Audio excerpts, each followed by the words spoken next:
And fighting out of the red corner, weighing 218 and 1/4 pounds, originally from the streets of Brooklyn.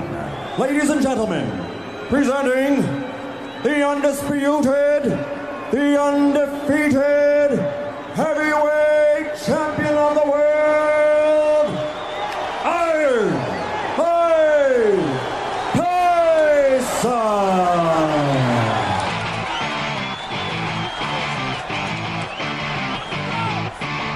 The year is 1977. And 11-year-old Mike Tyson is high on acid, terrorising the people of Brooklyn with a World War I bayonet.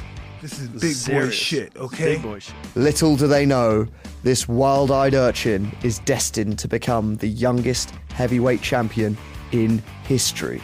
My style is impetuous, my defense is impregnable, and I'm just ferocious. I want your heart, I want to eat his children. Praise be to Allah. He robbed houses, got his prison counsellor pregnant, and made Brad Pitt beg for his life. This is the story of the scariest man on the planet. Welcome back to The Upshot. I'm Jack Rivlin. ZSL is here, as ever. Hello. good to be here.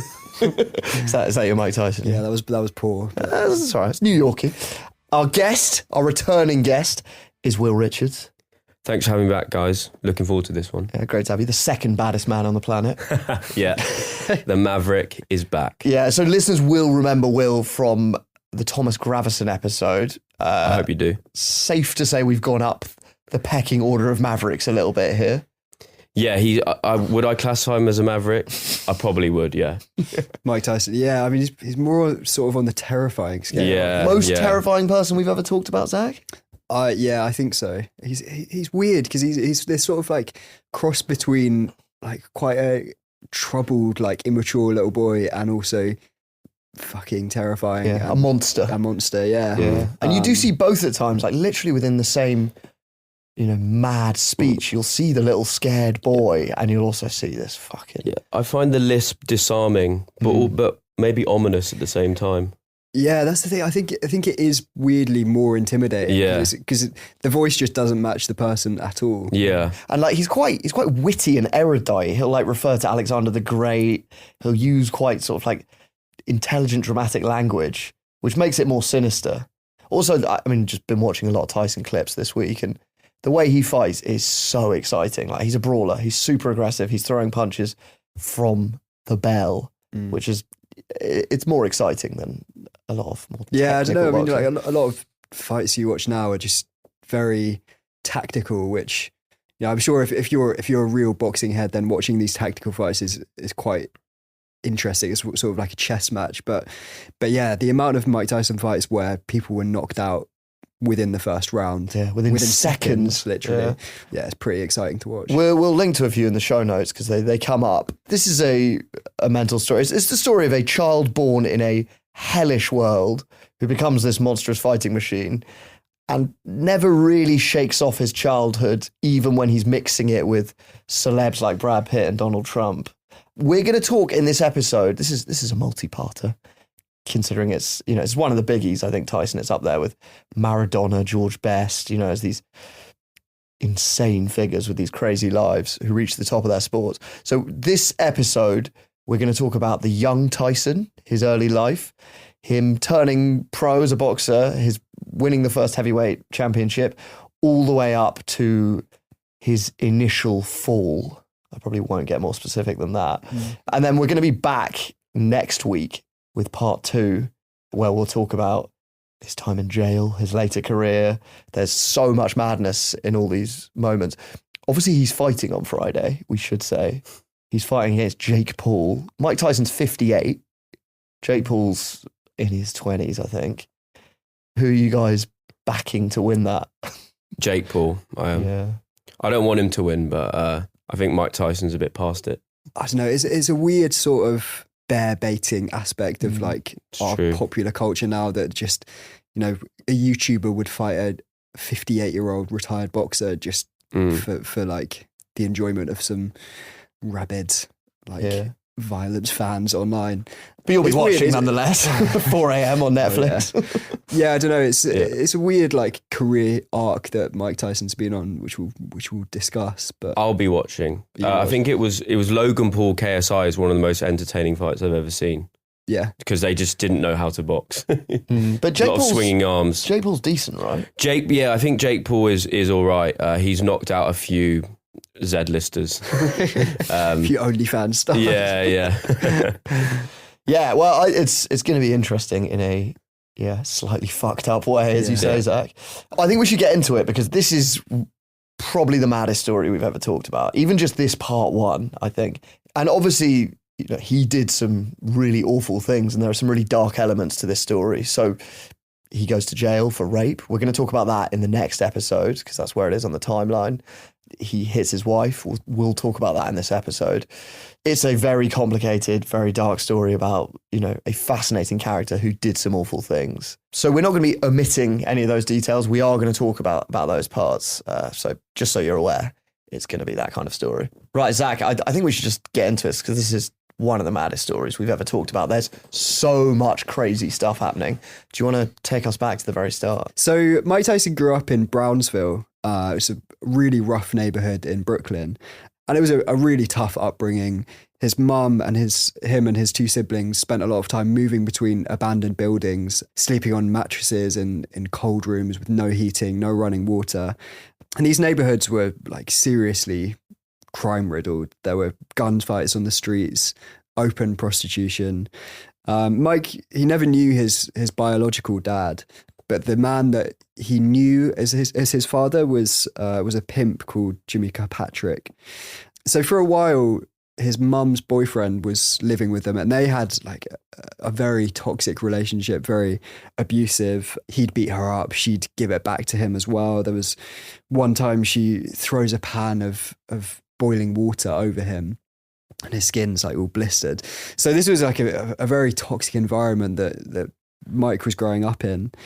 At school, he struggles a lot. He gets bullied by other kids for being fat, for having a lisp. And he says that other kids would beat him up and rob him after school, rob him with guns. And this is when he's 7.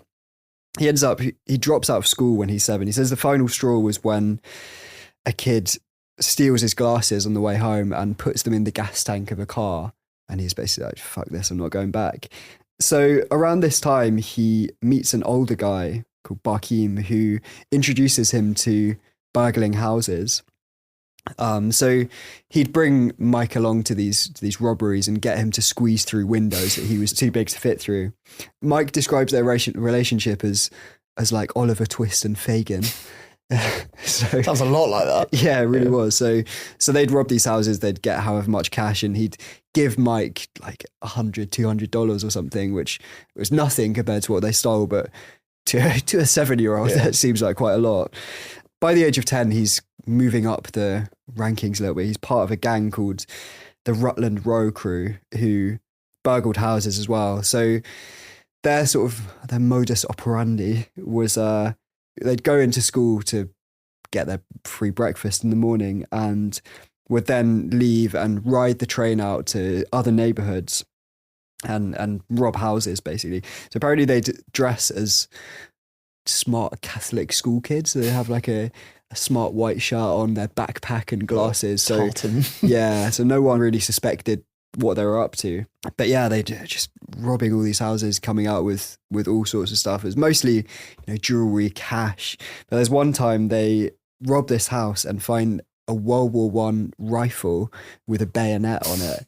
So he's 10 at this point, and he's roaming around the streets with this bayonet. And some older guys tell them that there's this like gang showdown going on in a park. So Mike turns up to this gunfight with a World War I bayonet, age 10. Imagine seeing that. Yeah. There's a lot of points. So I read his autobiography, his research for this, and there's parts that you're reading it, and it's these absolutely mental stories, and then it's suddenly like, at this point I was 10. Yeah. Crazy. So they're robbing jewelry from people as well, just doing like street robberies.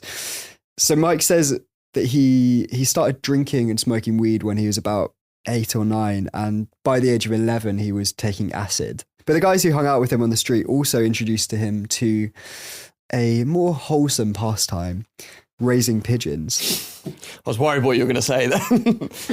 Yeah. That is wholesome. So apparently this was quite a big thing in Brooklyn at the time. On the roofs of their buildings, they'd keep pigeons, and Mike really falls in love with it. So these older guys would, bring him in and get him to go up and feed their pigeons, clean them out, whatever. And at some point, he starts getting his own pigeons. One day, though, a very sad thing occurs, and his favourite pigeon, Julius, dies. So Mike's pretty heartbroken about this. He takes him down in the crate and leaves him on the steps. He's planning to make a tomb for him. And he goes off to go home or whatever, arrange it a little bit. Comes back and he sees the garbage man throwing this crate with Julius in it into the back of the truck. And he just runs up and just knocks the garbage man out with one punch. How old is he? He's 10. He's 10. Always Right. 10. So the world of pigeons also leads Mike to his first street fight. So he goes out and robs a house with this older guy, and they steal a load of cash, and Mike gets a few $100s and goes straight to the pet shop to buy some more pigeons for his collection. But some kids from the neighborhood spot him going up to the roof with these pigeons and decide to go and steal them. So Mike basically spots what they're doing, goes up to confront them, and one of them, goes by the name of Gary the Bully, pulls one of Mike's pigeons out from under his coat and rips the head off in front of him and smears the blood on Mike. You can see where he gets the name Gary the Bully from. That is classic Gary. That's great, yeah. By this point, a big crowd has formed around them. Everyone's seeing that there's this confrontation going on, and people are screaming at Mike to hit him. And Mike gets in, and he doesn't really know what he's doing. He's never really been in a fight before, but he swings and knocks this guy out. And he says that this is the first time that he's really felt the rush of being in front of a crowd, and people are screaming his name. He's skipping around the not the ring, ring. but around the ring of people that have formed around them. And he says that from that point on, people in the neighborhood start to respect him. So he has this reputation now as a fighter. I think he's 11 at this point, and he's knocked out this older kid. And word starts to spread, and before long, grown men are coming from other neighborhoods to fight him. He's 11. He's 11 years old. I think he was big for his age. Yeah, he must be. But still, what are these grown men doing? Even at this stage, the story just keeps taking turns. You're like, he's robbing houses. You're like, oh, and you're like, with an older guy, and you're like, oh, that's quite sweet. Steals the cash. But then he buys a pigeon. You're like, oh, quite nice. Then the pigeon's head gets ripped off. It keeps drifting between heartwarming and horrible. Takes acid and goes running around. I guess there's a similar World War age I gap bayonet. between him and Jake Paul. Yeah. Age? Oh, what? Yeah. Now between the, So the older guys. he used to fight old men, and now he's fighting. Yeah. True. Now he's the old man. Yeah. The old Full circle. psychopath. Yeah. Coming from another neighborhood. So this is where he gets the bug. This is where he gets the bug, yeah. And he's got this newfound confidence. And with that, he decides to start taking revenge on the people who'd bullied him as a child. So at this point, he says that he was just roaming around the streets with groups of his friends, basically just beating the shit out of anyone who'd crossed him in the past. So the guy that had put his glasses in the gas tank of the car, the incident that made him drop out of school, he comes across this guy one time, and him and his mates just beat the shit out of him, basically. So that's the last time he picks on him. Yeah. Is that Billy the Bully, or what's his moniker? Yeah. Dennis the Menace. You got to say, if you had been bullied loads and then you suddenly turned into this fearsome fighter who could beat older men, you're going to take revenge. Yeah. I mean, it must have felt good. Yeah. What did the bin man? Did that come before this? This came. Yeah. This was before that. I guess the bin man, there were no witnesses, so he didn't have the adrenaline of the crowd. He said he was 10 when he knocked out the bin man. He also, at this point, becomes more brazen in his criminality. So he starts burgling houses in his own neighborhood, which he says that he just doesn't really see the line between the sort of the street code at this point. Yeah, he doesn't understand this thing of like, don't rob your own people. Yeah, but I think it's because he said that like people in my own neighborhood always beat me up as a kid, so he just didn't see that as like a faux pas. He basically says in his book, like, I was feral, like I just didn't know the rules. Yeah. He even starts robbing people in his own building, like his neighbours. He says that sometimes his mum's friends would come round to their place and he'd sneak out of his bedroom window, climb the fire escape and go and rob their flat upstairs. Unsurprisingly, though, this starts to get him into some trouble. So he was arrested 38 times by the time he was 13. And eventually he ends up being sent to this juvenile detention facility, juvie. He basically says that he was sent off to this camp and he's pretty terrified. Like he thought he was going to be in with all these like hardened criminals. And he turns up on the first day and it's like, oh, you guys. And it's just all his old bros from the street.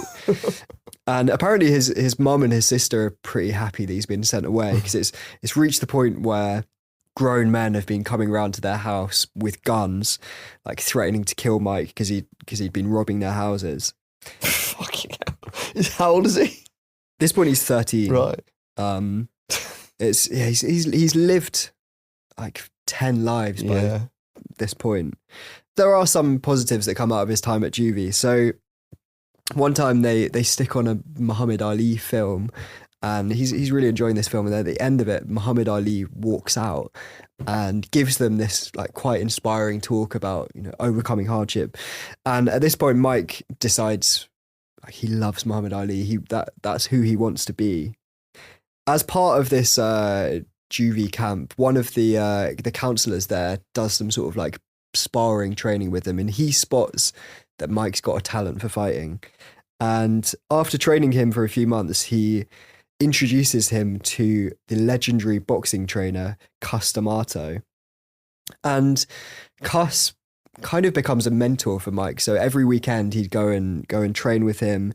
And Cus really knows that he's got a real talent on his hands. He tells Mike that he can be the youngest heavyweight champion ever.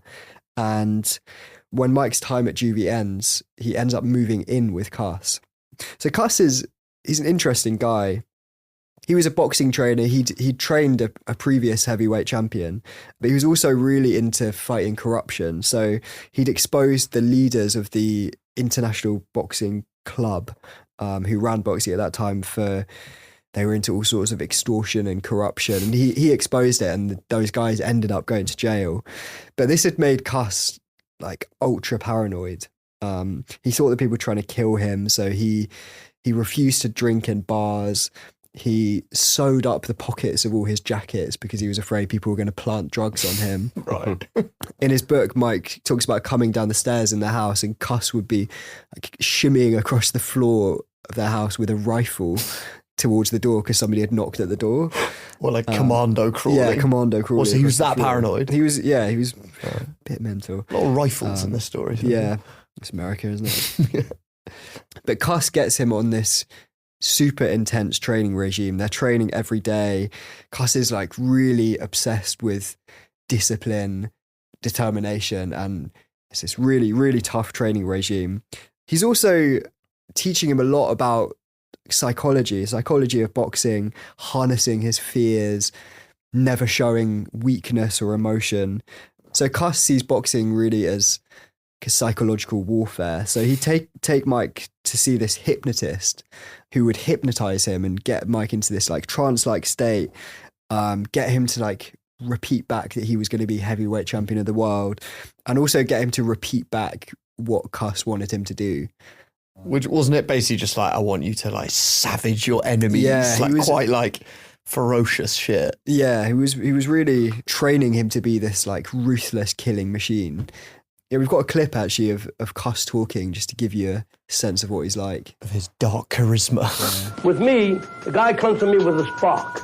I fan the spark until it becomes a flame. I feed the flame until it becomes a fire. Then I feed the fire until it becomes a roaring blaze. That's what I have to do. So he's intense. Very. Yeah, he's very intense.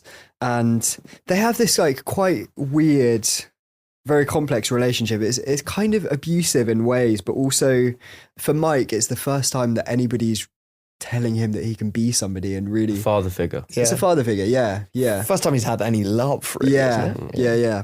There's actually, we've got another video of Mike talking about Cuss later on a talk show. Mike, did you love him or you were afraid of him? Both. Really? Yeah. Both. How did you reconcile that, loving him and being afraid of him? How do you reconcile that? You're his slave. If he told me to kill you, I would kill you. Really? Yeah. Listen.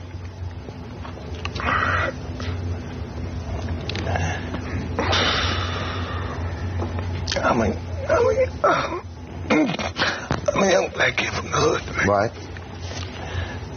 If you said something disrespectful about my fighting, because I beat you and I start punching you. Right. Okay. So, I said I dedicate my life to him for that. I wish I could say he was just this white man I played. I wish I could say that. Right. But that's not how it goes. Mm-hmm. You miss him to this day? Do you think, Mike, that if he had lived, that your life would have been different? Oh, yeah. Really? No doubt. It's weird. He like half is keeping Mike on the straight and narrow. Like he gives him something to focus on other than crime. He gets him really focused on his training. But he also always really encourages Mike to be like a sort of like villain. He's like, I want you to be like the monster. You know, he's playing to like something quite dark within Mike's psyche at the same time. Yeah, I think he said that when Mike came to him that he couldn't believe what he had on his hands. It was just this like raw, powerful, like quite terrifying gem that he could work with, which I guess as a boxing coach is what you want.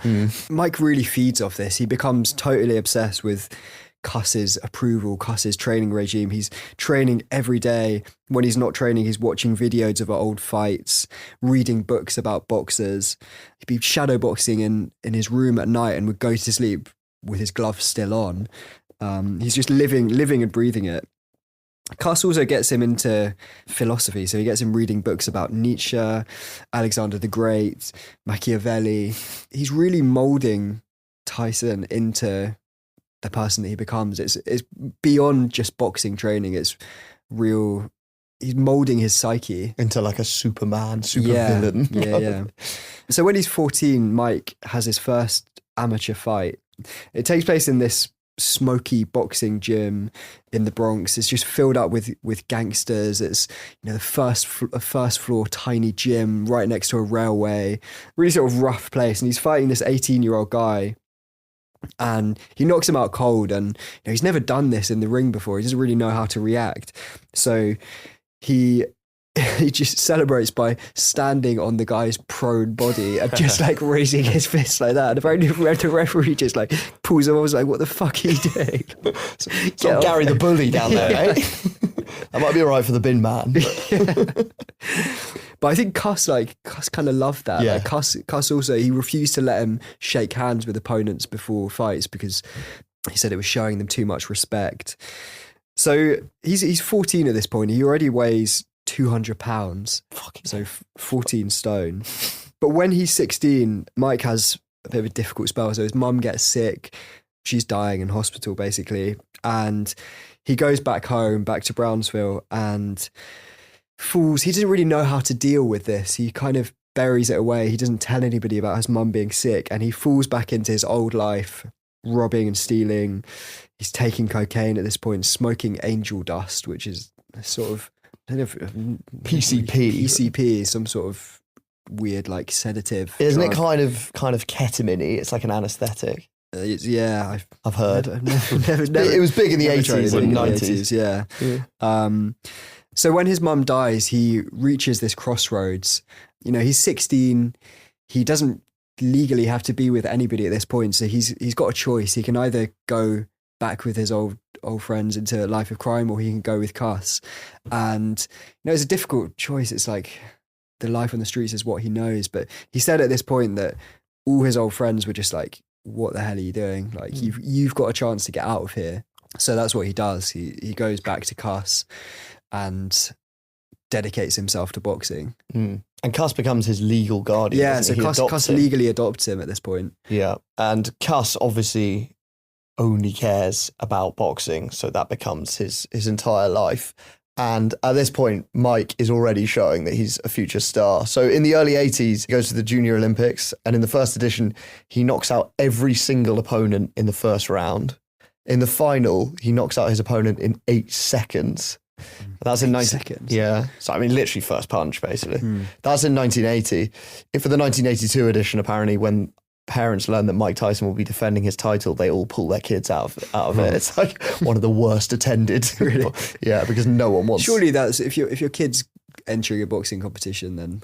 But that's the thing about Mike Tyson is you see it in his early career. It's like he genuinely was like a freak. Like we'll come on to his early record. He's knocking people out so quickly because his. Obviously, people got knocked out in boxing before, but his style is so aggressive. He just goes for it from minute one. It's like very, very attacking.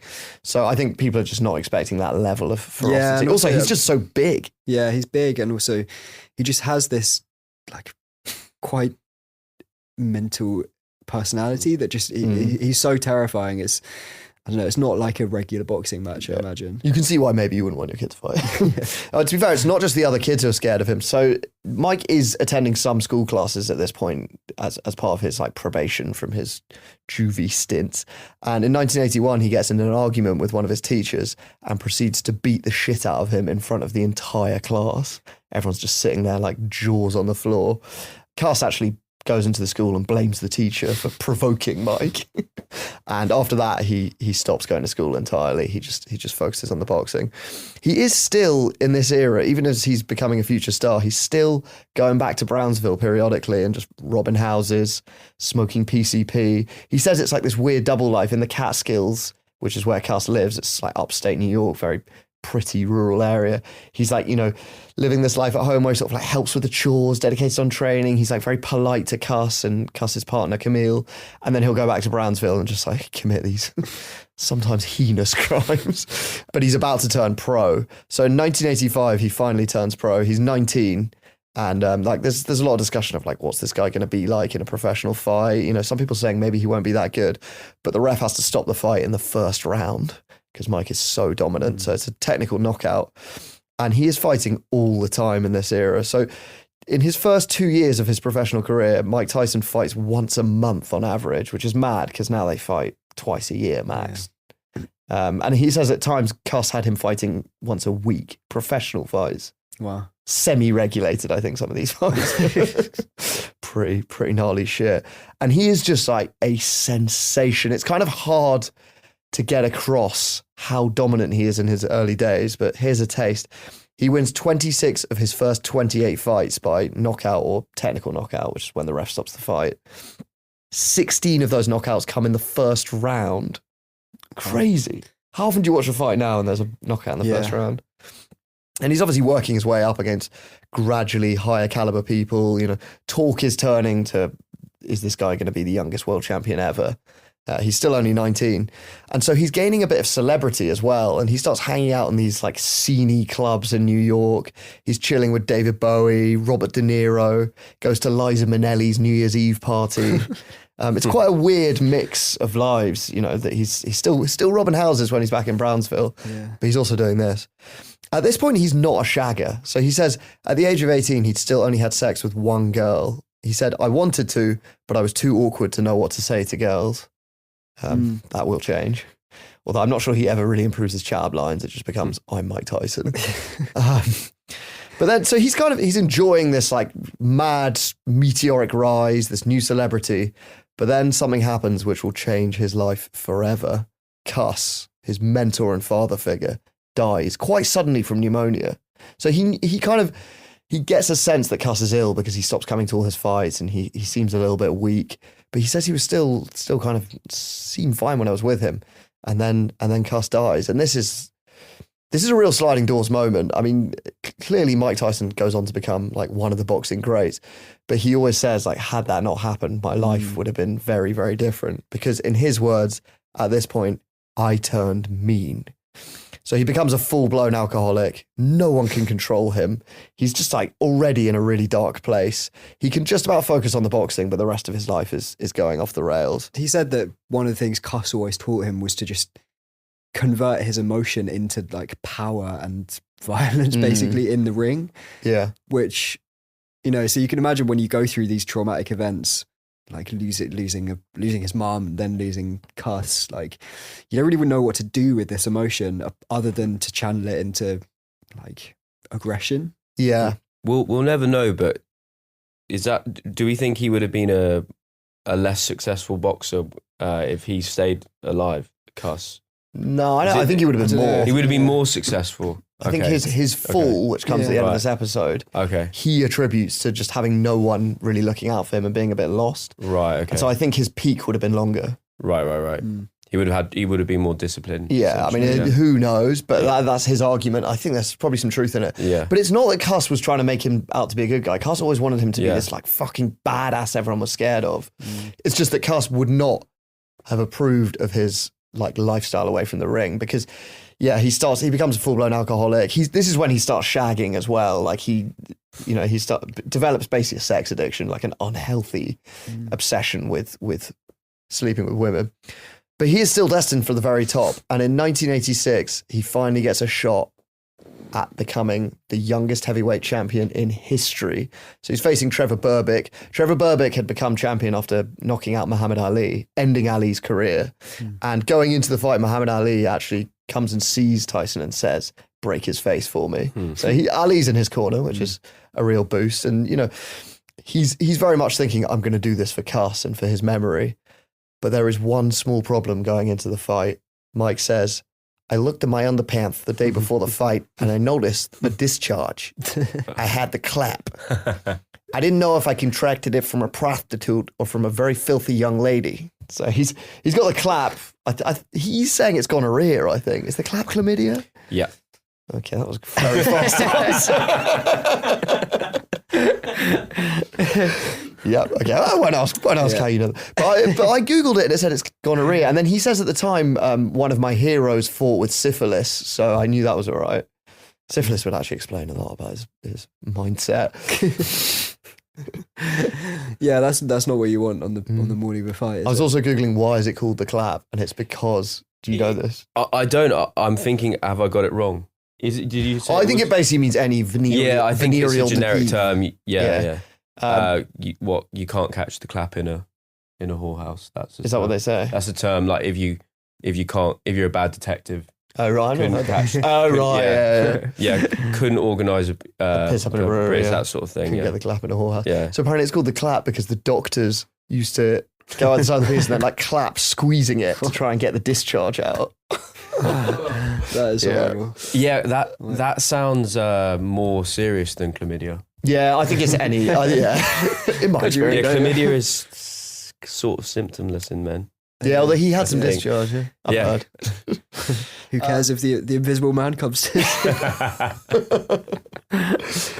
Anyway, it obviously makes him he feels a bit ropey, and it makes him sweat like a motherfucker. Apparently, so he always sweats a lot in fights, but he is drenched. Nonetheless, that doesn't stop him knocking out Trevor Berbick in the second round. We've got a clip here. 20 years old Mike Tyson on his way to becoming one of the youngest heavyweight champions of all time. Bangs the body. Wow, with that uppercut is Tyson. Catches him with a right left hook, and he goes down. He goes down. He should be able to get up from this. His legs may be shut. They are. As Trevor Berbick falls back in the rope. I don't know if he's going to be able to continue. He's got the heart, but his body won't let him do what his mind wants to. And he's counted out. It'll be scored as a knockout. Mills Lane counted him out to 10. It's all. That was a silly dance there. Yes, I watching Bambi on ice. Yeah. I was thinking it looks a little bit like a WWE fight. What? How he's so the way he's dazed? like, he's so dazed, just like stumbling around the ring. It almost looks like he's acting. Or do you think he's putting it on because he's just He's just like, please stop. It's only round two. So he's on top of the world now. He's the world's youngest heavyweight champion in history, which is exactly what Cuss had always said to him would happen. He's 20, right? He's 20, just 20, like early in the year.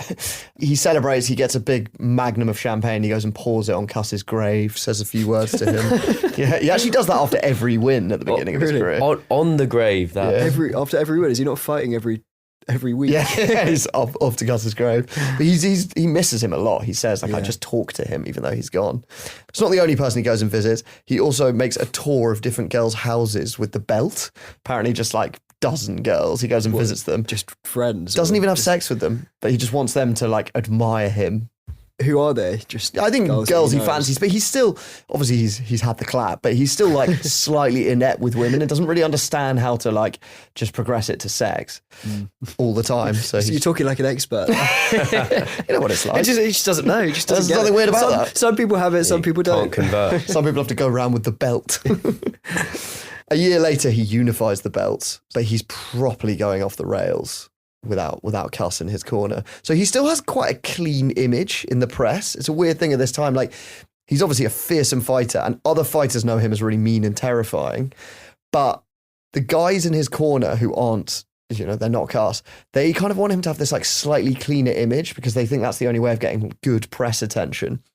And so he's not yet known as a total villain. And he says that actually in his book, he says, I really resented that. Like, I wanted to be the mega villain and everyone was making me out to be this kind of like, slightly pathetic good boy. So he stars in some anti-drugs adverts around this time because this is at the peak of the like crack cocaine epidemic. We've got a video here of Mike in an advert. My name is Mike Tyson. I am a professional fighter. Boxing is a lonely sport. The sparring, the training, and especially the road work gives me plenty of time to think. One of the things I think about most is how bad drugs are and how much they hurt people. Well, we can get rid of drugs if each of us, one by one, decide to say no. It's a small word with a big meaning. Say it. Say no to drugs. From the Drug Enforcement Administration FBI Sports Drug Awareness Program in this state. So he opens a chapter of his book by remembering these adverts, and then he says, the irony of all this is that while I was filming these spots, I was financing my friend Albert in his crack enterprise back in Brownsville.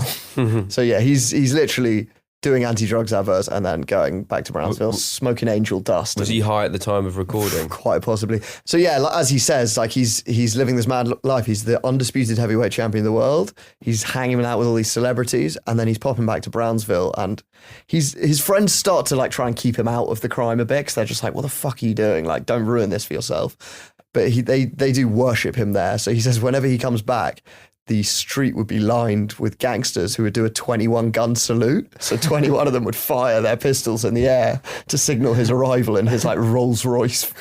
Mental. And he's a bit of like a Robin Hood figure. So he says he's constantly dishing out cash. He'll come there with 25 grand in cash and just hand it out. He's giving $100 bills to homeless people. He'll gather up loads of children, sort of like street urchins like he was, and just buy them all sneakers. So he's loved there. And he also goes and visits his friends in jail. And he says because he knew the wardens and the guards, they would let him just go straight to his friends' cells. So he wouldn't go to the visiting room. He'd just like hang out with them in their cells and like give them jewelry. But yeah, it's mad. He says one day he's visiting his friends in their jail cells and the next day he's hanging out with Eddie Murphy and Carlton from The Fresh Prince of Bel-Air. Who's like the nerdiest character in The Fresh Prince.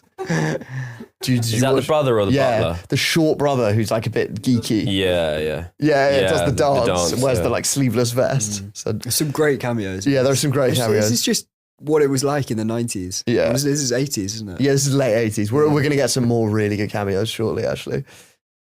Hiya, it's Jack, and this is an ad from BetterHelp, who tell me that November is all about gratitude.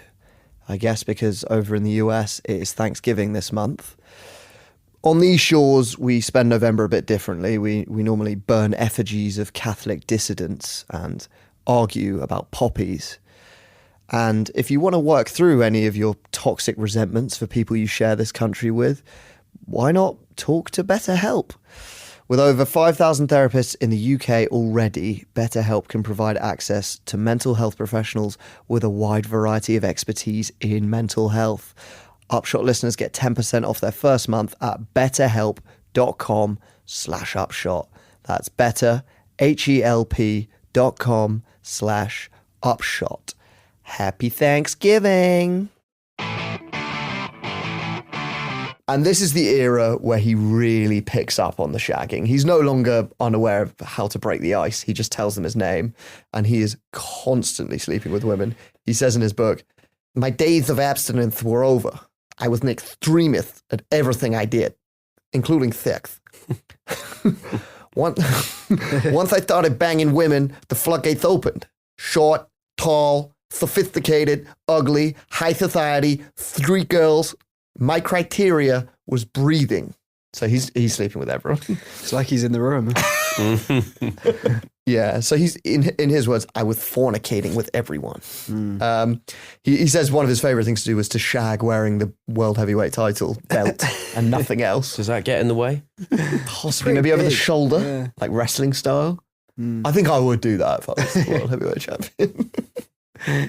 He's even hitting on the likes of Barbara Streisand. So Barbara Streisand visits his dressing room after a fight and he just says, I think your nose is very sexy, Barbara. And she says, thank you, Mike. He has a fling with Naomi Campbell about this time. But then he finally settles down when he meets actress Robin Givens. So he sees Robin on TV and he really likes the look of her. So he asks his agent to set up the date and he arrives in this restaurant and Robin turns up with her sister, her mother, and her publicist on this date. On their first date. Yeah, and this will become a bit of a running theme that Mike basically says that Robin's mum is super involved and he feels like he's kind of dating both of them. Slightly weird for their first date. As for their second date, in her book, Robin claims that they spent their second date walking through a shopping mall, visiting pet shops and petting puppies for hours. In his book, Mike says, the truth is, I wasn't petting puppies with her. I was introducing her to my friends, the heroin dealers. So slightly different accounts of what has gone on here? Are they? Is he introducing them to the dealers and they've got their like bulldog on a chain? And she's like, oh, he's so sweet. He just took me round to see these puppies. I think are they actually in a mall? No, he says the mall thing's complete bullshit. There were no puppies. He says that like they were just walking down the street and he saw a guy who was a heroin dealer who he knew and he was like, it blew her mind. So I don't know. It sounds like possibly both happened or the puppies never happened. The image he paints of Robin, and clearly he has an axe to grind because of what comes later, is that she's like highly manipulative and lies in the press about their entire relationship and that she and her mum are trying to control him and get control of his money. However, he has a very obvious reason for saying that we'll come on to. And he also says that she forces him to have this like soft guy image that makes him miserable. And this weird infighting is going on. There's this power struggle to control him. There's a lot of money in managing Mike Tyson. And at this point, Don King enters the scene. So Don King, I mean, I think a lot of people are familiar with him. He's this flamboyant Machiavellian promoter who, you know, a lot of people will recognize him for his like he dresses slightly like a sort of 70s pimp. Tyson basically says he bleeds him dry while letting him run wild. And this is the point that he starts to get his claws into Mike. So there's two camps. There's Don King's camp and there's Robin's camp. And they're both trying to get control of Mike's affairs. And then around this time, Robin tells Mike that she's pregnant. And her mum immediately calls Mike and says, you have to marry her. So they get married instantly. Robin later says she has a miscarriage, but Mike says he doesn't believe her. He says there was never any sign of her being actually pregnant. So we don't know what happens there. They don't actually ever have a child together. But meanwhile, Robin and her mother are really saying to Mike, like, let us take control of your affairs. He's a bit lost. He clearly needs someone to replace Cuss to just give him direction in life. And so Robin and her mother come up with the perfect knight in shining armor, Donald J. Trump. So Trump at this point obviously is not president. He's not a politician. He's just like this crazy business guy people see him a lot on the New York scene. And as he's considered, you know, the master of the art of the deal, they decide that he should be Tyson's business advisor basically and take control of all his contracts and everything else. Apparently it's a complete disaster because Donald knows nothing about boxing. Suddenly he's like meant to be negotiating his like ancillary rights to pay-per-views and they're like, he's clueless. So it doesn't really work out, but he's sort of on the scene for a little bit. Meanwhile, Mike is spinning off, literally.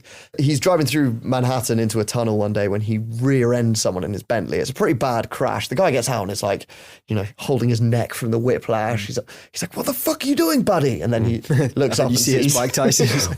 Undisputed heavyweight champion. Yeah. But Mike also doesn't want any trouble, so he literally just pulls out his wallet and hands the guy 20 grand in cash.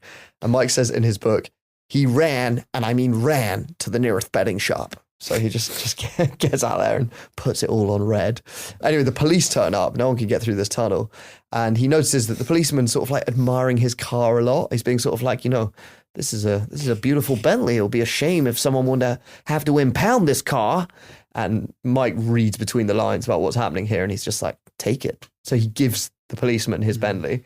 They drive it off, and he doesn't get reported for any crime. He then actually has the audacity to call the police again and say, the officer took my Bentley. And they bring it back to him within a day. Really? Yeah, and those coppers presumably lose their jobs. Those bent coppers. He also has a very colourful run-in around this time with a fella called Mitch Green. So Mike had beaten Mitch early on in his career in a professional fight when he was on the way up. And after that, Green had fallen out of boxing. He'd sort of fallen into this life of petty crime. Apparently he would go into petrol stations, tie up the attendant and hide them below the desk, and then he would just pretend he worked in the petrol station and collect everyone's fuel money. It's genius, really. Yeah. So it's quite sweet. Quite GTA. Yeah. Anyway, he's sort of like living this slightly troubled life. That's how much is he going to be making from that? Selling like a Mars bar? And... Yeah, I guess fuel money can be a lot. Yeah. It's petty crime. Anyway, Mitch always blamed Don King, who had been his promoter when he'd fought Mike Tyson. Don stiffed him on the deal. And so he was angry with Don, and he also felt like Mike Tyson must have been in on it. He's quite sort of a like paranoid, delusional guy. And one night, Mike is driving in the hood in his Lamborghini with a friend when they like stop at a shop and they bump into Mitch Green, and Green immediately confronts him, screaming abuse at him. He's not even scared of Tyson. He's just like, you piece of shit, you stiffed me. And Mike's just like, just fucking leave me alone. But he literally won't. So in the end, he beats the living shit out of him. And apparently Green just keeps getting back up, and Mike's knocking him out with these sickening blows. He said it was like a superhero film. He'd like smash him in the face. He'd spin in the air, be lying there with like his mouth frothing, and his friend would be like, Mike, you've killed him. But then Mitch would just pop back up. And this goes on for like 15 minutes until eventually he knocks him out. And his friend's like, I think you actually have killed him. We need to get out of here. So they jump in his $300,000 Lamborghini, flee the scene. Anyway, they think that's the end of Mitch Green. The next day, Mike is on a date in slightly more salubrious surroundings. He's on a date with this, he describes her as an African princess. She's from somewhere in Africa, he can't remember, and she's this very intelligent, cultured woman. And then in this very cute sort of Parisian-style cafe, I think on the Upper West Side, when suddenly, as he's sort of sipping his lemon tea with his pinky off the cup, who pops up? It's Mitch Green. And Green is harassing the waitress, being like, where's Mike Tyson? And the waitress is just like, he's over there. So Mitch Green comes over to their table. He immediately reprises his argument. He's got like black eyes. He looks awful. He's like half bandaged up. He says he looks like a zombie, but he's screaming at Mike like, that was a sucker punch. Fight me properly. I'll take you. And Mike said, I would have just beaten the shit out of him, but I was on the date with this very cultured lady who's just like, come on, Mike, violence is not the answer here. So he just like shoves this guy away and kind of chases him off. And Mitch Green goes around the corner where Mike's entourage are waiting for him, and they start shooting at him. Don't know how the date doesn't clock any of this, but anyway, they shoot at him and he flees the scene. So that's the end of Mitch Green. Even without that, though, just the fact that he'd like beat this guy up on like a fancy date the next day, it just shows like the contrast of his life. Did Mitch Green shoot at him? No.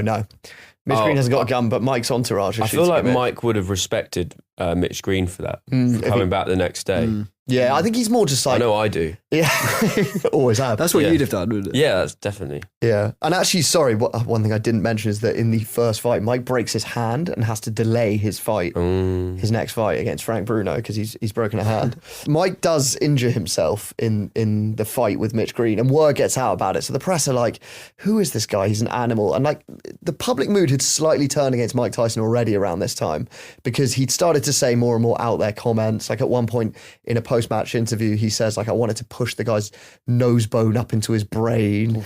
People get a sense that he's quite bloodthirsty. And then this Mitch Green street fight, word of it gets out that Tyson beat this guy, beat the living daylights out of him in the street, and that he'd broken his hand. So around this time, there's a front page headline, which is Mike Tyson the most unpopular heavyweight champion in history? So his villain image is growing, and he doesn't care. Wasn't he This really is what he wanted. Yeah. Wasn't he really shocked that people were outraged about his comment about like knocking the guy's nose bone into his brain? Yeah. So obviously people were like, what the fuck? Like that's quite sadistic. And then he was just like, that was literally word for word what Cuss told me to say. Yeah. He honestly was like, what? It's like when he stood on the guy's body, he just doesn't get what's wrong with it. Anyway, so he's starting to turn into a bit of a villain in the press, and he becomes increasingly paranoid that Robin is spinning against him in the press.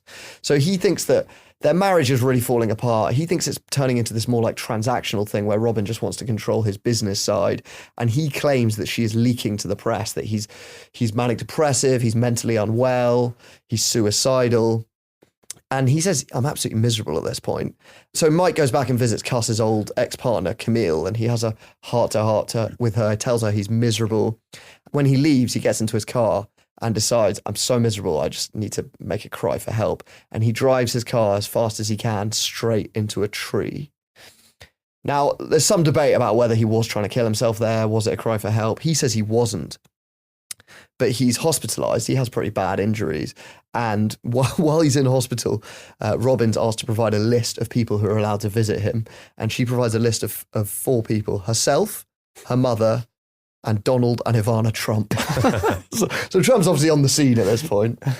Not exactly sure what help he's providing. I think that's the last people I would want with me in hospital. Yeah. It's weird that Donald Trump's not. I guess he's sort of respected as a businessman and so on. I mean, we should do an episode about him at some point. Yeah, his sporting life. Like a 10-parter. That's a good idea.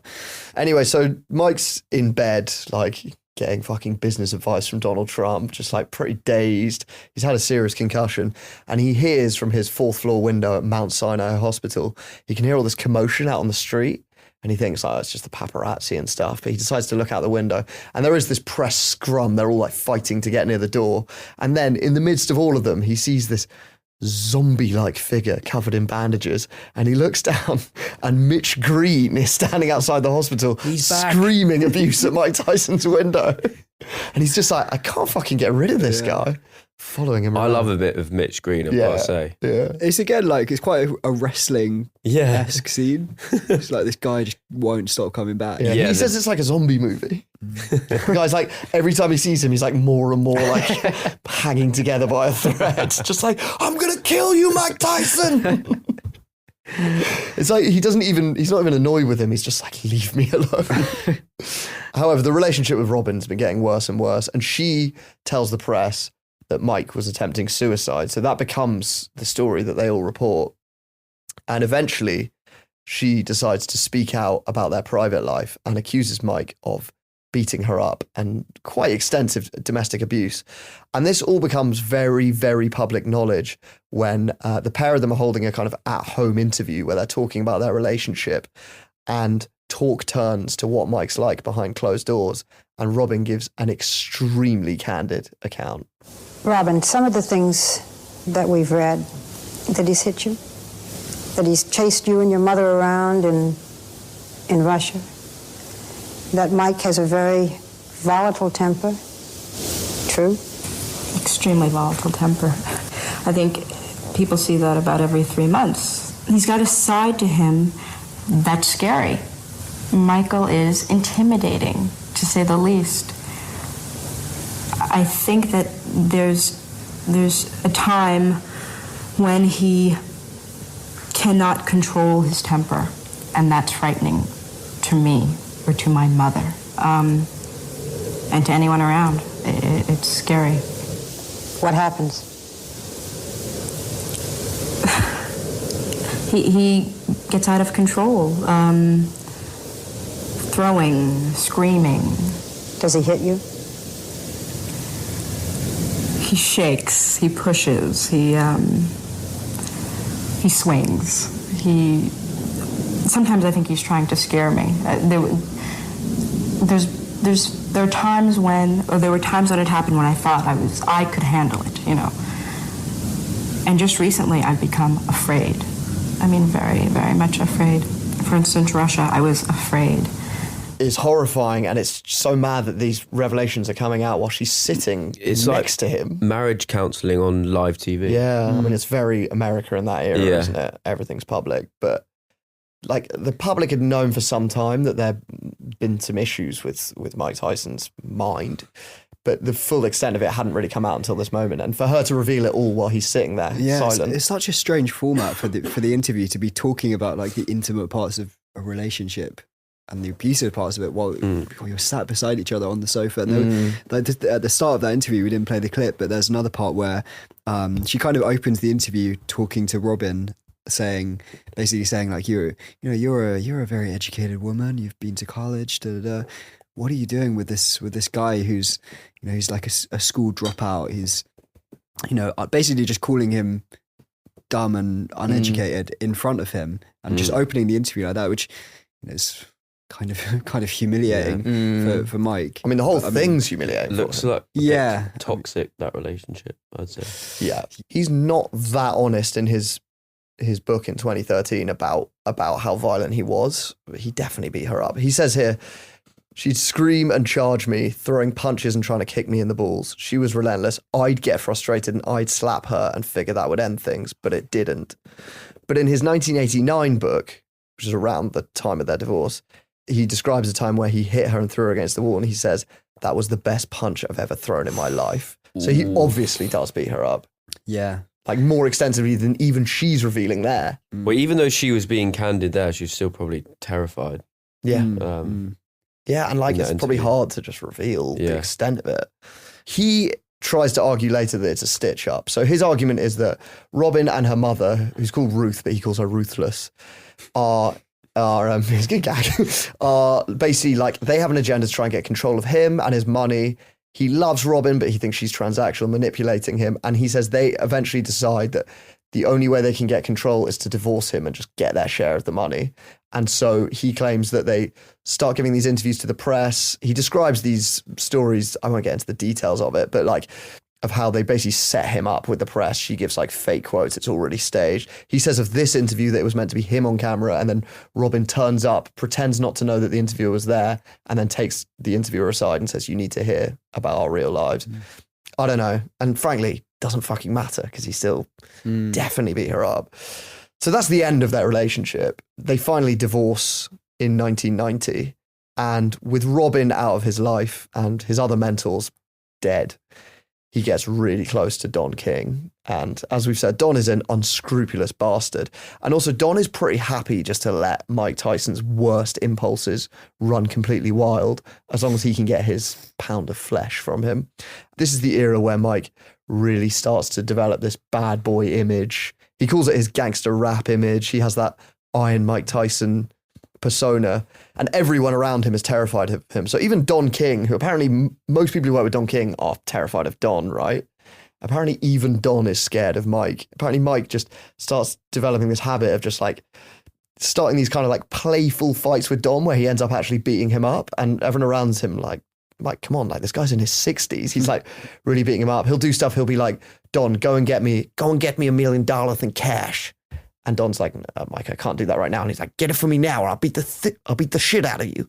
Just like really like quite sinister. He's sort of like an XL bully at this point. It's like Don kind of thinks he's his pet, but he can't quite control him. What year are we in now? 1990. And Don also worries about Mike's popular image. So he still doesn't want Mike to be perceived as this like total villain.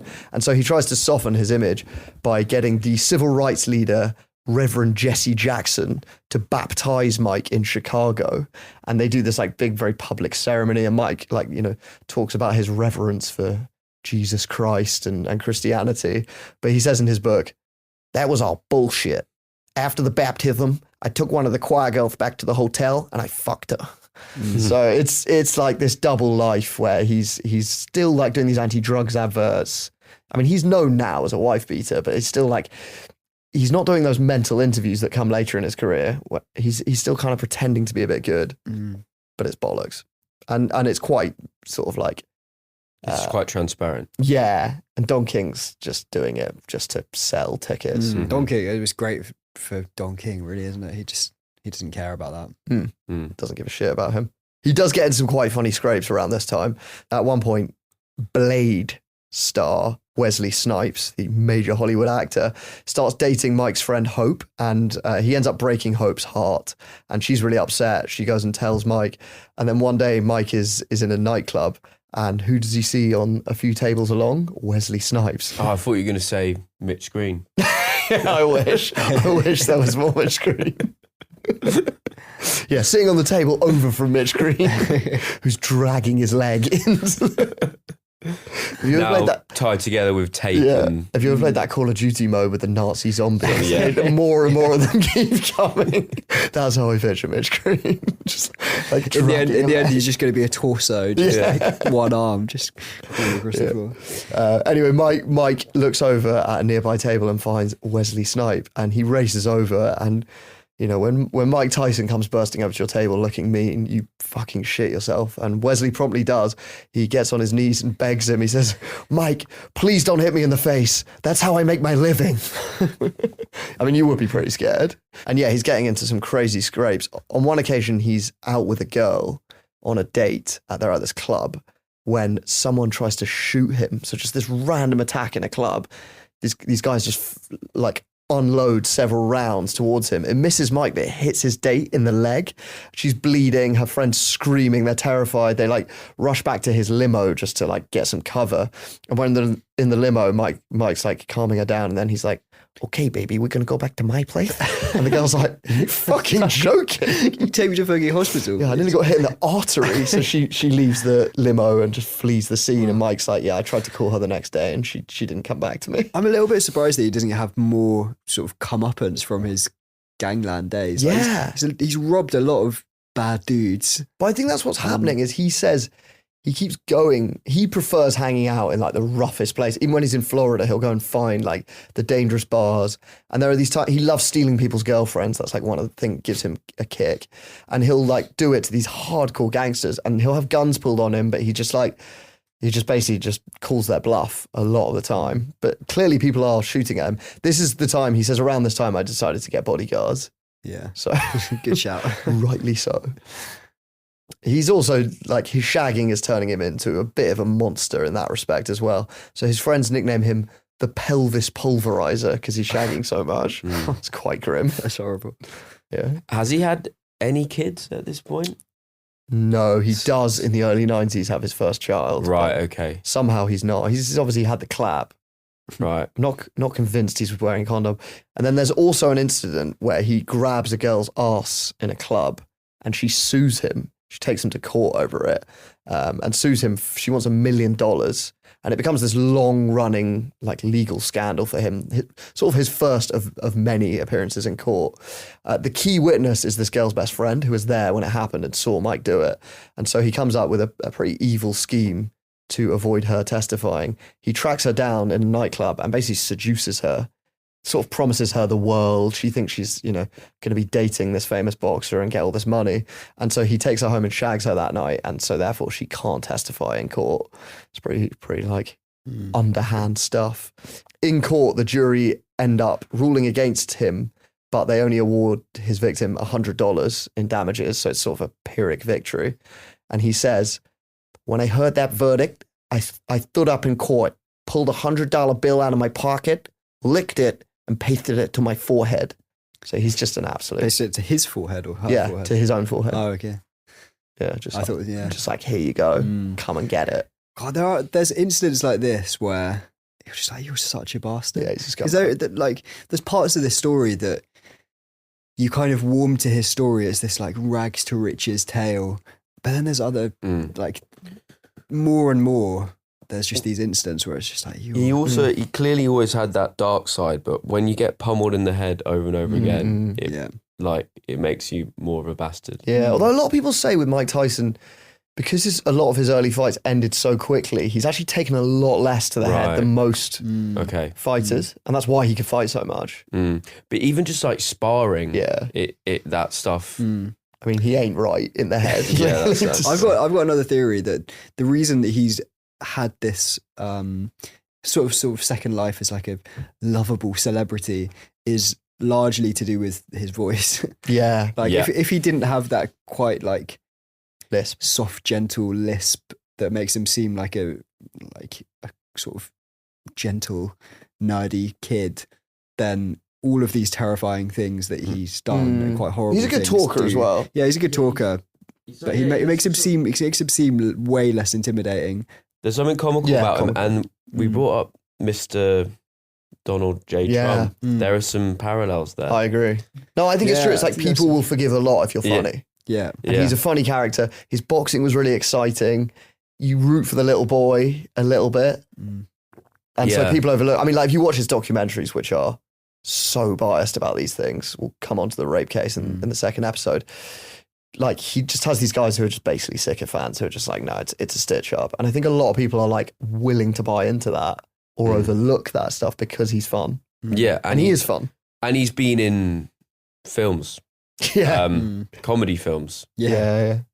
That's a bit of the Donald Trump thing as well, isn't it? It's just like, he was funny in The Apprentice. Yeah. I agree with that. There are some funny moments still at this stage. So he's completely off the rails. He's divorced from Robin, but apparently they still occasionally hook up. And one time he's going around to booty call her, and he gets to her house and she's not there, and he's waiting on her front porch when suddenly she pulls up in a car, and he sees her get out of the car, and he sees this like flowing blonde hair get out of the passenger seat, and he says initially he thought it was her like co-star that he kind of fancied, and then he was like, hang on, who is that? And as these two figures walk closer, he realizes it's Brad Pitt, who's been on a date with Robin. And obviously Mike Tyson's shocked to see Brad Pitt, but Brad Pitt is fucking horrified. So Mike says in his book, when Brad saw me standing there in front of the house, you had to see the look on his face. He looked like he was ready to receive the last rites. Plus he looked stoned out of his gourd. So Brad Pitt is, imagine coming back from the date, you're stoned, you think you're about to shag, and then Mike Tyson's waiting there for you. And apparently Brad Pitt gets down on his knees, much like Wesley Snipes, and he says, dude, don't strike me. We were just going over some lines. She was talking about you the whole time. Yeah, that's a boner killer, that. Yeah, I can't really imagine Brad Pitt. I think I would react exactly the same. Yeah. But apparently Mike actually is just like, I don't mind if you're fornicating with her. You got there first. Like all fair in love and war. So in that occasion, he doesn't. That seems quite out of character. I thought so. Was this his account of it in the book? His book. Brad Pitt's like, he had me against the edited history. Who knows? So he's off the rails totally. As I said, even Don King's scared of him. And he's not even training at this point. He's just partying. Wherever he is, he just like gravitates towards the most dangerous bar, stays up all night, just has these like ridiculous run-ins with people with guns, does loads of drugs. He's chaos. And so in 1990, Don decides to set up an easy fight to, sort of cushion his way through this difficult period. And he decides on, as an opponent, Buster Douglas, who's a rank outsider. He's not going to give Mike Tyson any problems. They schedule this fight in Japan. The bookies are so sure that Douglas is not going to win. They give him 42-1 odds, which is a mental, in a 2-horse race. Those are insane odds. And Mike, he flies to Japan, he prepares by shagging all the maids in the hotel. He's just like partying in Tokyo. He's not doing any training. Don, apparently, to try and milk some more cash out of Mike, starts selling $60 tickets to Mike's like preparation, his gym sessions.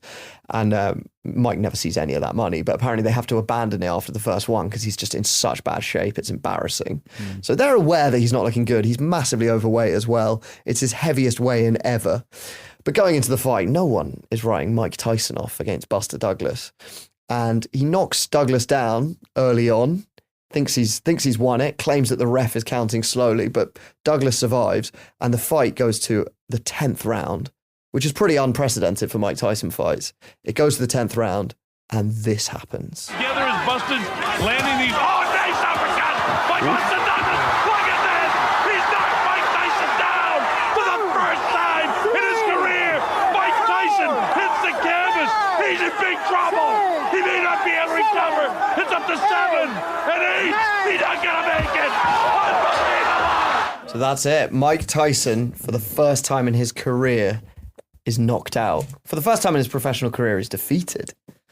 It's a huge moment. It's considered one of the biggest upsets in sporting history.